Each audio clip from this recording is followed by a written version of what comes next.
Sino mag-aakalang ang maliit na boxing ring? Game-changing para sa isang nangangarap maka-Olympic gold. Yan ang nangyari kay Nesty Petesio na naka-silver na sa Tokyo Olympics and dreaming bigger for Paris. Nakipag-sparring ako habang inaalam ang kanyang Olympic journey.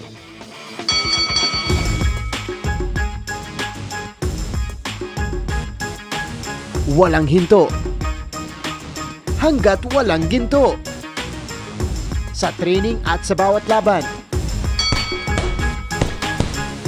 Yan ang motivation ng Pinoy boxer na si Nesty Petesio. Lalo to one step closer na siya sa inaasam na gold medal sa 2024 Paris Olympics. Ito'y matapos niyang magwagi sa 57 kg category ng World Boxing Qualification Tournament sa Italy early March. Nakalimang laban ako doon, so sobrang hirap talaga siya. Sobrang thankful ako at binigyan ako ulit ni Lord ng chance na makalaro ako sa Olympics. And yun, see you Paris na. Laking Davao si Nesty at 11 years old siya nang mabigyan ng break sa boxing ring. Yan yung unang laban ko sa araw ng Davao. Siyempre may premyo yun. 500, 300 ata. So malaking tulong na yun. Malaking tulong na yun sa pamilya ko. Nung nanalo ako, binigay ko pambiling bigas. Siyempre pamasahin na din namin. First laro ko lalaki. So sobrang swerte ko nga na nanalo ako doon. At 32, ito na ang ikalawang beses na sasalang sa Olympic stage si Nesty. After bagging the silver medal in the 2020 Tokyo Olympics, siya ang unang Pilipinang nagwagi ng Olympic medal sa boxing. Gusto ng coaches ko, Coach Lido, Coach Michel, na mag-focus ako sa power, sa timing. So yun yung kailangan ko. Strength, stamina, speed.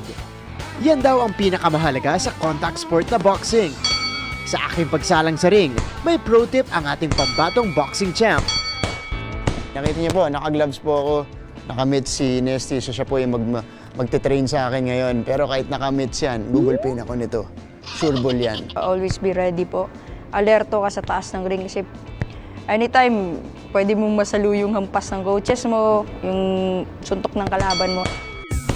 Job! Yun, pwede. Great. 1, 2. Galing na. Pwede, malakas oh. Job straight hook. Yun. Power. 1, 2. Sabi ko sa'yo, Okay, yun. maging alerto. Muntik ako doon, muntik ako doon. Kita nyo? 1, 2. Oh! Ay! Alerto. 1, 2. Ay! Oh! Ay! Always protect. Always 1, 2. 1, 2. Pasok ko. Nice. Okay na ako. Life made Olympian, sinabihan may power ako, men.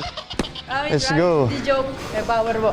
There you go mga kapuso, nakilala na natin ang ating Olympian boxer na si Nesty Petesio. Sana po patuloy natin siyang suportahan, pati na rin po ang iba't iba nating Pinoy athletes sa 2024 Paris Olympics. Para sa GMA Integrated News, ako si Martin Javier. Ako si Nesty Petesio.